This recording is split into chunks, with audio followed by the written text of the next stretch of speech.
Voici comment lier votre chargeur à votre véhicule. Ouvrez l'application Elite Charger, cliquez sur Ajouter un appareil, puis en haut à droite pour scanner le QR code. Scannez le QR code de votre borne. Si celui-ci ne fonctionne pas, vous pouvez entrer manuellement le code et donner un nom à votre borne. Puis cliquez sur Soumettre. Modifiez les différents réglages de votre borne.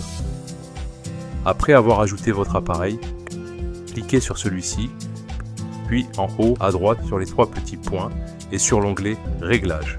Vous pouvez ici changer la limite maximale de courant. Par défaut, la borne est réglée à 32. Réduisez-la si vous n'avez pas de système de délestage. Ici, vous pouvez ou non activer la charge équilibrée à activer seulement si un système de délestage est installé.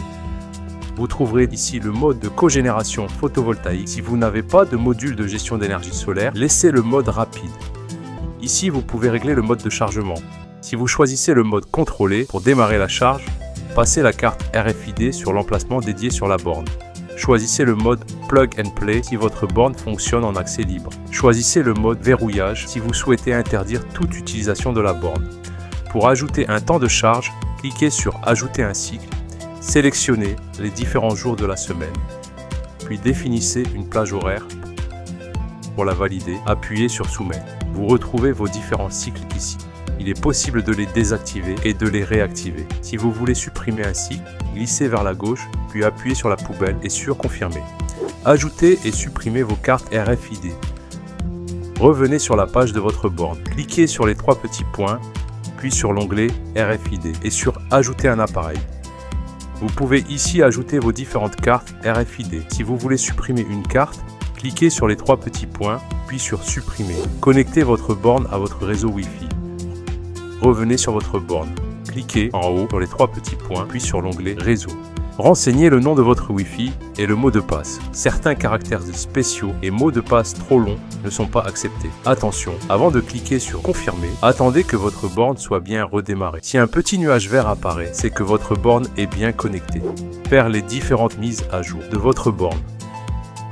Cliquez sur votre appareil, puis sur les 3 petits points et sur l'onglet Mise à jour. Nous vous conseillons de télécharger les dernières mises à jour disponibles. Renseignez les champs OCPP en cas de supervision. Revenez sur votre borne. Cliquez sur les 3 petits points, puis sur l'onglet OCPP. Renseignez les champs en cas de supervision. Consultez votre historique de chargement. Cliquez sur l'onglet Historique. En allant vers le bas, vous avez accès à tout l'historique de recharge de votre borne. Ajoutez un sous-compte.